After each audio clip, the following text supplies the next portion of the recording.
Hello everyone, this is Rakesh Dubey. Welcome you in my RD Chemistry channel. तो आज के lecture में हम पढ़ने वाले हैं कुछ numericals based on packing efficiency, close packing in solids and voids. तो गाइस, न्यूमेरिकल लेने से पहले मैंने कुछ आपके लिए बनाए हैं इंपॉर्टेंट फार्मूलाज. उन फार्मूलाज को ग्रिप में लो अच्छी तरह से और फिर न्यूमेरिकल सॉल्व करेंगे. तो चलिए देखते हैं कौन से इंपॉर्टेंट फार्मूलेज हैं. तो पहला फार्मूला है number of octahedral voids formed is equal to number of spheres. Proof भी किया था, पहले भी सीखा हुआ है. Number of tetrahedral voids is equal to double the number of spheres. अगर आप चाहते हैं कि ऑक्टाहेड्रोबाइड और टेट्राहेड्रोबाइड कैसे निकाले जाते हैं, वो नंबर ऑफ सीफियर या डबल द नंबर ऑफ सीफियर कैसे हैं, तो मेरा एक छोटा सा वीडियो इसके ऊपर जरूर देखें.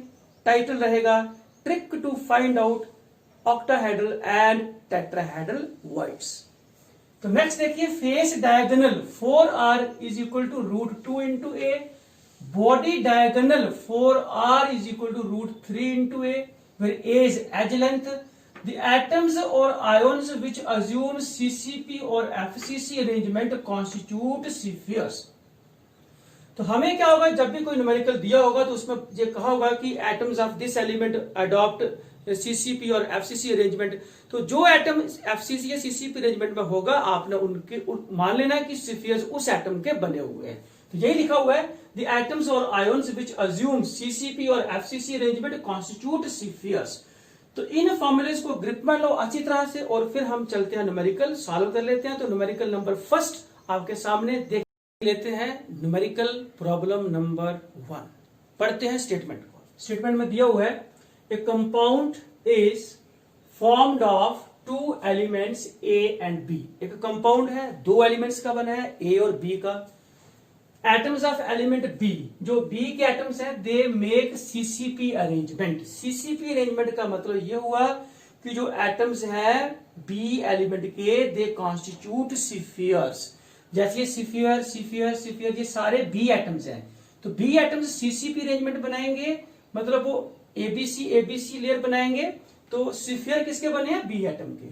जब आप पैकिंग करी, आपकी सीसीपी अरेंजमेंट बनी, उस अरेंजमेंट में क्या बनेंगे? वॉइड्स बनेंगे, टेट्राहेड्रल बनेंगे और ऑक्टाहेड्रल बनेंगे.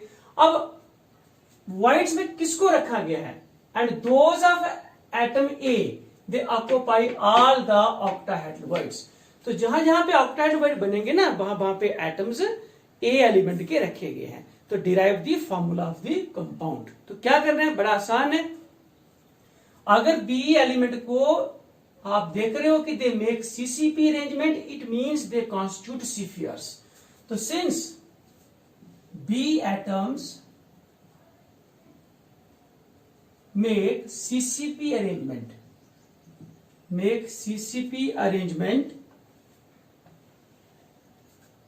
जो गिवन है आपको CCP arrangement, therefore they constitute spheres. तो स्फीयर किसके बने हैं? बी एटम्स के बने हैं. अब स्फीयर तो बी एटम के बने हैं. कितने स्फीयर्स हैं ये तो बताया नहीं है, क्योंकि ऑक्टाहेड्रोबाइड कितने बनते हैं? जितने स्फीयर्स होते हैं. लेकिन स्फीयर का तो कुछ दिया नहीं है, वो तो हमने तो फार्मूला बनाना है उसका. तो देखते हैं, सपोज करते हैं, let the number of B atoms मतलब spheres. Let the number of spheres, हम मान लेते हैं कितने स्फीयर्स हैं? N. Let the number of spheres या B एटम आपने N मान लिए. Now the octahedral void form, then the number of octahedral void formed.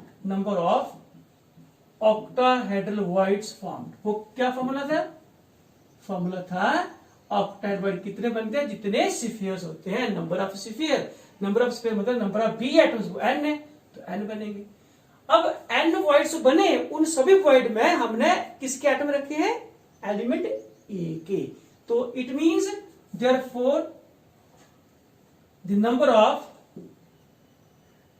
The total number of A atoms, number of A atoms वो कहां रखे हैं? ऑक्टेनोइड पे सारे ऑक्टेनोइड कवर्ड है, तो नंबर ऑफ ए एटम्स कितने होंगे? वो भी n होंगे। there are also n. Therefore the required formula is आप बताइए a कितने आगे, a के कितने एटम आगे n, b के कितने एटम आगे वो भी n, तो n cancel, the formula is a1 b1 और simply ab. So this is the numerical number first. I hope कि आपको समझ आया होगा. अब हम लेने जा रहे हैं न्यूमेरिकल नंबर. तो let us take numerical number second. देखिए स्टेटमेंट पढ़ते हैं क्या लिखा हुआ है. Atoms of element b form HCP lattice, hexagonal close packing lattice. अगर वो HCP है, FCC है या CCP है तो वो क्या बनेंगे, सिफियर्स. तो B एटम्स के बन गए सिफियर्स. ये सिफियर आ गए B एटम के. जब आप सिफियर को ऐसे पैक करेंगे, रखेंगे, क्लोज पैक करेंगे तो क्या बनेंगे, वाइड बनेंगे. कौन से, ऑक्टाहेड्रल और टेट्राहेड्रल. तो B के बन गए सिफियर्स. और A कहां रखा है, element, and those of element A occupy 2/3 of tetrahedral.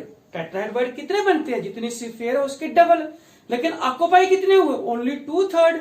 तो फिर क्वेश्चन कैसे सॉल्व करें, देखिए ध्यान से. तो आंसर वही सेम जैसे हमने पहला वाला किया था. क्या, since atoms of element B form HCP lattice, therefore they constitute spheres. Therefore they constitute spheres. उनके बनेंगे spheres.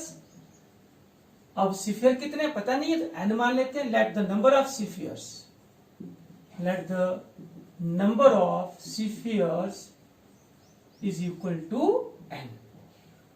अगर सिफियर n है मतलब B atom, number of sphere मतलब B एटम्स, हम ऐसे बोल सकते हैं let the number of B atoms just sphere n आगे. Now number of tetrahedral wides formed, number of tetrahedral wides formed कितने बनते हैं आपको बताया हुआ है, twice the number of सिफियर्स.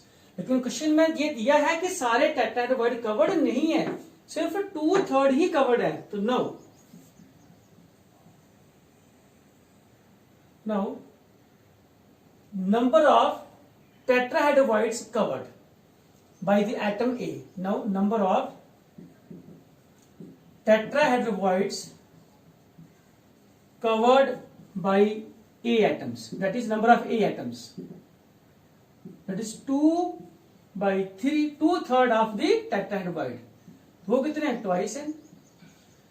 Therefore the required formula, what is the formula, that is A कितना होगा, 4/3 into n. इतने एटम्स A के आगे और B के जितने सिफियर थे B के n एटम्स, तो ये कैंसिल. तो what is the formula, A 4/3 into B. और इन सिंपल हम 3 से इसको भी मल्टीप्लाई कर देंगे यहां पे भी. तो A4 3 यहां से 3 यहां से, B3, A4 B3. So this is the numerical number second. Now we'll take numerical. तो चलिए न्यूमेरिकल प्रॉब्लम नंबर थर्ड पढ़ते हैं स्टेटमेंट को. तो लिखा हुआ है इन कोरंडम. कोरंडम क्या होता है, एल्यूमिनियम और ऑक्सीजन का compound. In corundum oxide ions are arranged in HCP. तो सिंपल है, मतलब ऑक्सीजन एटम जो है वो कहां रखे गए, HCP में, मतलब उनके सिफियर बनेंगे. Aluminium ions occupy 2/3 of octahedral voids. Derive the formula of the compound. तो it's very simple. See, since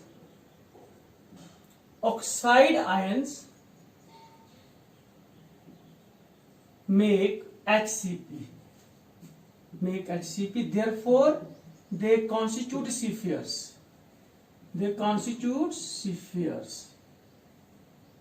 Now let the number of oxide ions या oxygen atoms, let the number of oxygen atoms, जब आप ऐसे बोलिए spheres कितने मान लेते हैं हम लोग, n. अगर सिफियर n है तो ऑक्टाहेड्रल वाइड पे कितने बनेंगे, जितने सिफियर n. नाउ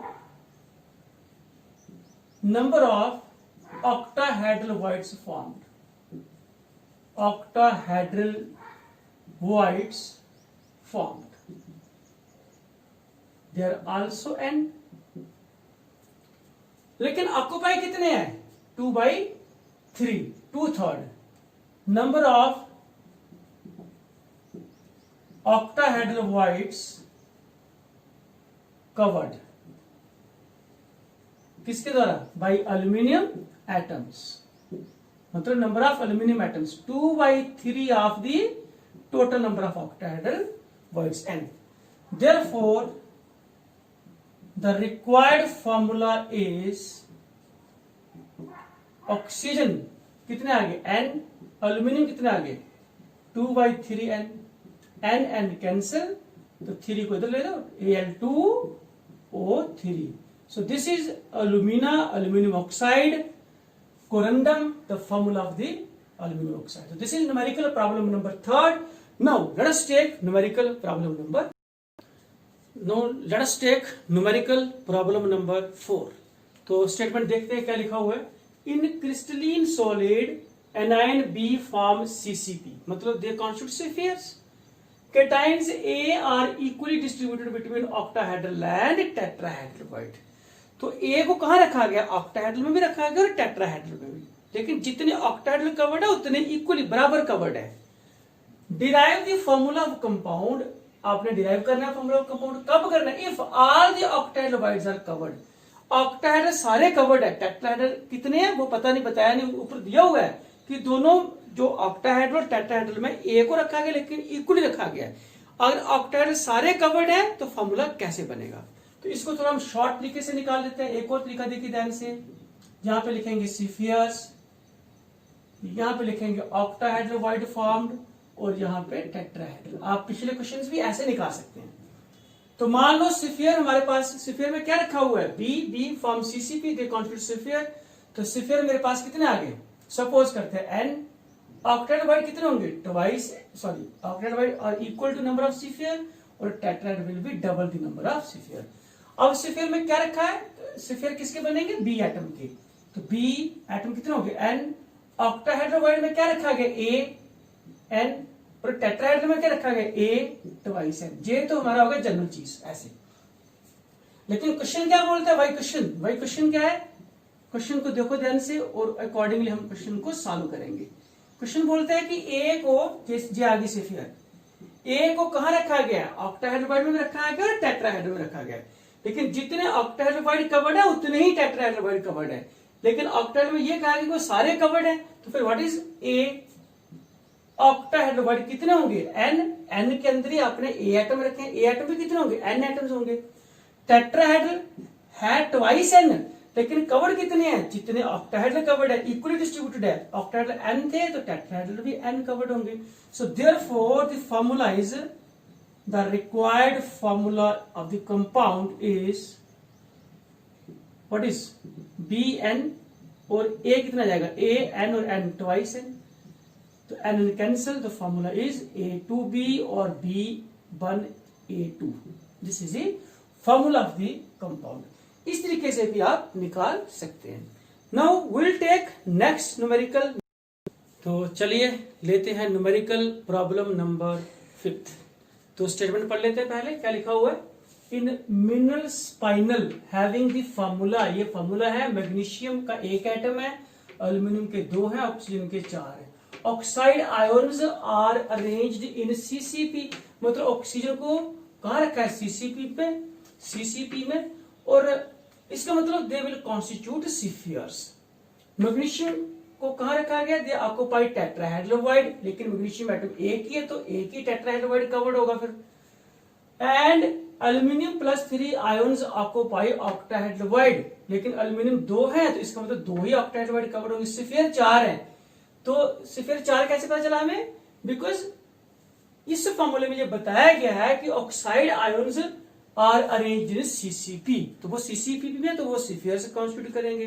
तो ऑक्सीजन के 4 एटम है तो 4 ही स्फीयर होंगे फिर. तो चलिए निकालते हैं क्वेश्चन. देखो it's quite easy. Number of spheres. Sphere किसके बने हैं? जो एटम क्या बनाता है? HCP, CCP, FCC बनाएगा उसके स्फीयर है.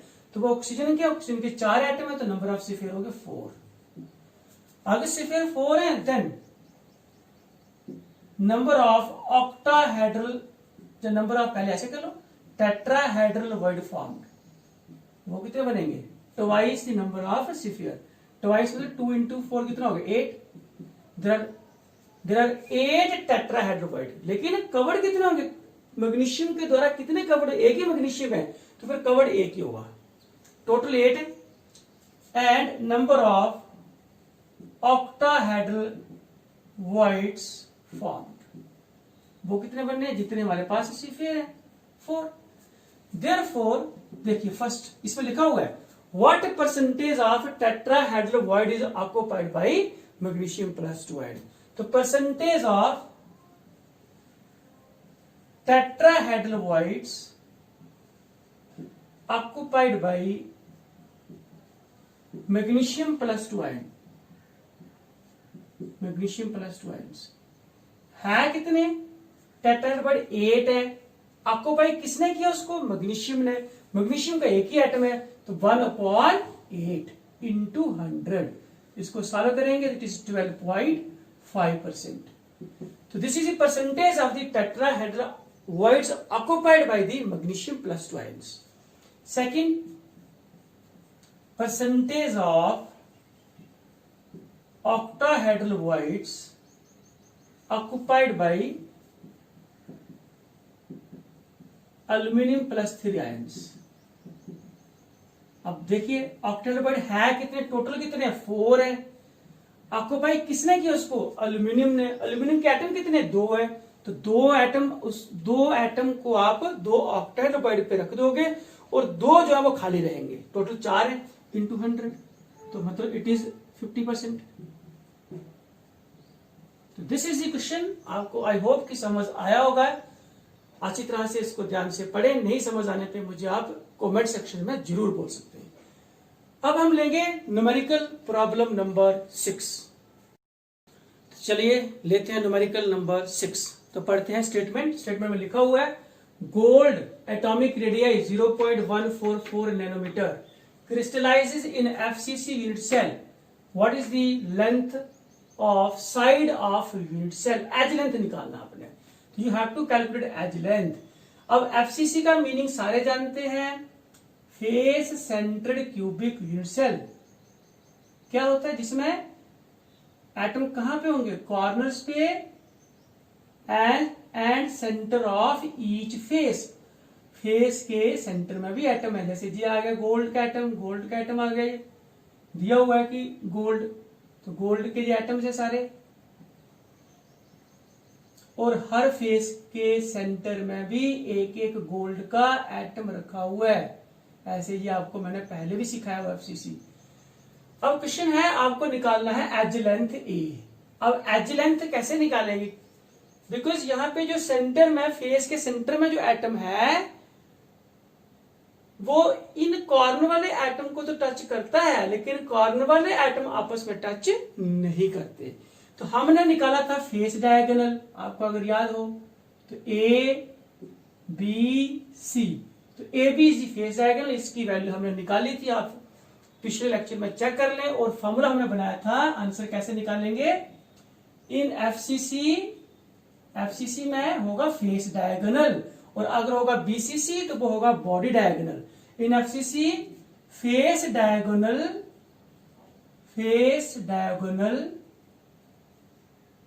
That is 4R।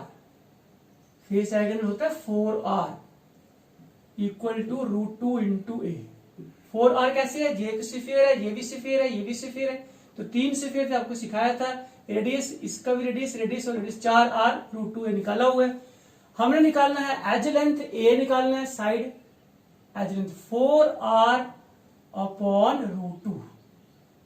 4R radius दिया हुआ है 0.144 डिवाइड बाई √2 का आंसर है 1.414। इसको सॉल्व करिए, सॉल्व करने के बाद आंसर इसका आता है अबाउट 0.407 नैनोमीटर ही रहेगा, क्योंकि रेडियस अगर नैनोमीटर में है तो एज लेंथ भी नैनोमीटर में आएगी। इसको आप सॉल्व करके चेक कर लें कि क्या आंसर आता है या नहीं आता है। नेक्स्ट है कि सोडियम न्यूमेरिकल प्रॉब्लम नंबर 7 है, sodium crystallise in BCC with edge length of 4.29 angstrom. अब सोडियम कहां पे रखा गया है? बीसीसी अरेंजमेंट में। बीसीसी में मतलब पार्टिकल कहां कहां पे होंगे? कॉर्नर पे और बॉडी सेंटर में। जो आपने पढ़ा हुआ, डिटेल में पढ़ा हुआ है।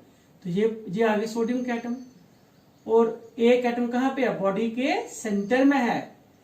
अब यहां पे बनेगा, बीसीसी में बनता है बॉडी डायगोनल ऐसे। तो sodium crystallises in BCC with edge length. अब एज लेंथ दिया हुआ है, ए दिया हुआ है, this is edge length, this is given 4.29 angstrom. What is the radius of the sodium metal? अब हमने क्या लिखना है? रेडियस निकालना है और क्या निकालना है? Length of body diagonal, that is 4r। ये भी 4r ही रहती है। तो फर्स्ट पार्ट हम निकालेंगे। What is the first part? That is you to calculate what is the radius of the sodium metal. तो in BCC you have body diagonal. तो body diagonal वो रहता है 4r, आपने निकाला हुआ है, is equal to √3 into a. पिछले लेक्चर जरूर देखें अगर ये फॉर्मूला नहीं आता है तो, अदरवाइज इस फॉर्मूले को ग्रिप में लेके हमेशा के लिए अपने माइंड में सेट कर लें। अब निकालना क्या आपको? What is radius? r निकालना है। तो r क्या आ जाएगा जहां से? What is r? √3 upon 4 into a. तो अब √3 होता है 1.73, याद करें √3 का value, upon 4। What is the edge length? Edge length is given to you, that is 4.29 angstrom. तो ये 4 लगभग 4 कैंसिल होगा, तो 1.86 एंगस्ट्रॉम के आसपास आंसर आता है। आप चेक कर लें, निकाल लें। और सेकंड है, सेकंड पार्ट क्या निकालना है यहां पे हमने? What is the length of body diagonal? तो body diagonal, length of body diagonal कितनी होती है? Length of body diagonal that is 4r। अब r तो निकाला हुआ रेडियस, दैट इज 4 इंटू 1.86। तो इट इज अबाउट 7.04 के करीब आता है। वो देख लें, चेक कर लें, जितना आता है आप जरूर लिख लें angstrom. So this is the numerical number 7। इसको आप एक और तरीके से निकाल सकते हैं। Length of body diagonal 4r is equal to √3 into a. तो √3 को a से मल्टीप्लाई करें, a मीन एज लेंथ, तब भी यही आंसर आता है आपका। आंसर एक बार जरूर चेक कर लें अपना। Now we are left with the last numerical number 8। तो चलिए लेते हैं न्यूमेरिकल प्रॉब्लम नंबर 8, और ये आखिरी न्यूमेरिकल होगा डिस्कशन का। देखते हैं क्या है।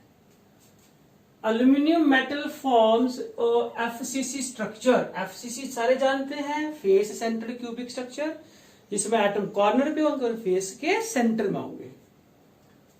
इट्स एटॉमिक रेडियस, मतलब एल्यूमिनियम का जो एटॉमिक रेडियस दिया है वो आपको 125 इंटू 10⁻⁻12 मीटर दिया हुआ है। कैलकुलेट द एज लेंथ, और सेकंड निकालना है how many unit cells are there in 1 metre cube. Metre cube मतलब दिस इज वॉल्यूम। इतना वॉल्यूम अगर एल्यूमिनियम का ले ले तो कितने यूनिट सेल होंगे, ये भी निकालना है। बड़ा आसान न्यूमेरिकल है, देखते हैं कैसे। फर्स्ट पार्ट, अब एफसीसी है तो मैंने पहले पिछले क्वेश्चन में बताया था, आप उसकी डायग्राम भी बना सकते हैं। और एफसीसी में कौन सा डायगोनल होगा? Face diagonal. तो in FCC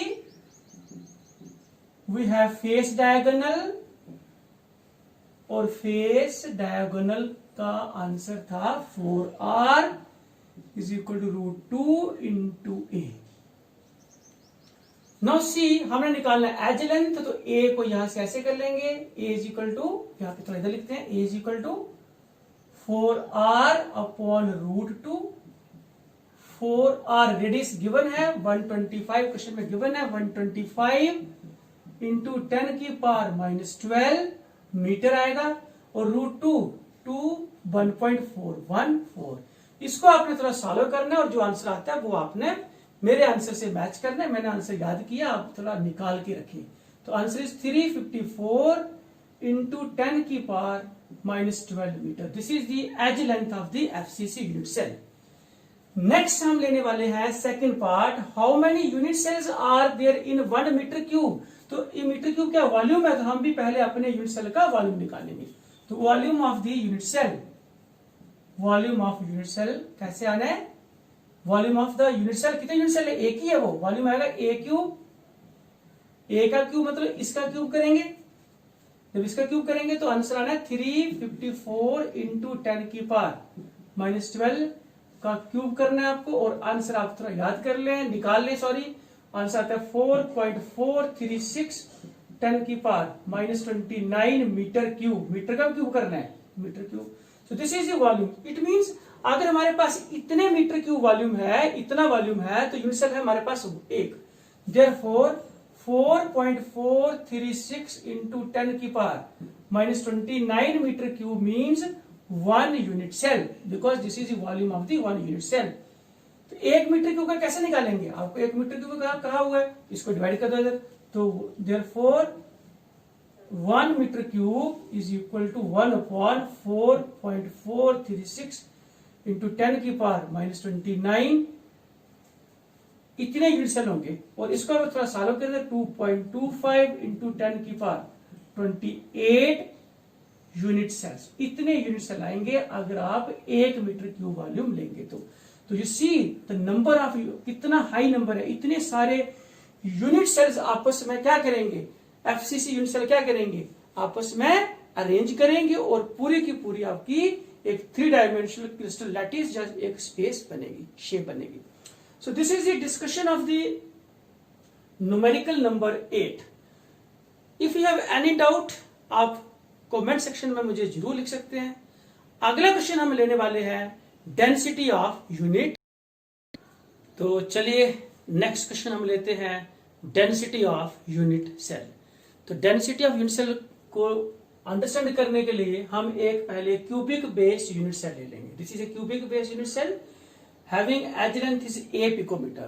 So let us take a cubic base unit cell, edge length. Let the edge length of the unit cell, edge length of the unit cell is a picometer. A picometer is the edge length of the unit cell. Now density of unit cell को हम एक symbol से denote करते हैं, रो इसे बोलते हैं। तो density mean rho is equal to mass of the unit cell, mass of unit cell divide by volume of the unit cell, this is the formula, density mass upon volume है, सारे जानते हैं। अब किसी भी चीज का मास कैसे निकालते हो, जैसे मान लो एक रूम है, उसमें हमने 5 टेबल रखे हैं, तो कितना मास हुआ उन सभी टेबल्स का, जब उस रूम में कितना मास हुआ, तो टेबल 5 है, तो हमें एक टेबल का अगर मास पता होगा तो हम उस पूरे रूम का मास निकाल सकते हैं। मान लो एक टेबल का मास 10 kg है, तो रूम में हो गया कितना, 5 टेबल थे तो 10 इंटू 5 50 kg हो गया। तो इसी तरह से किसी यूनिट सेल का अगर मैंने मास निकालना है तो मुझे पता होना चाहिए कि उस यूनिट सेल में एटम कितने होते हैं और हर एटम का मास कितना है, एक एटम का मास कितना है, मल्टीप्लाई करेंगे तो mass of the unit cell आ जाएगा। That is mass of unit cell. कैसे निकालना है, number of atoms in the unit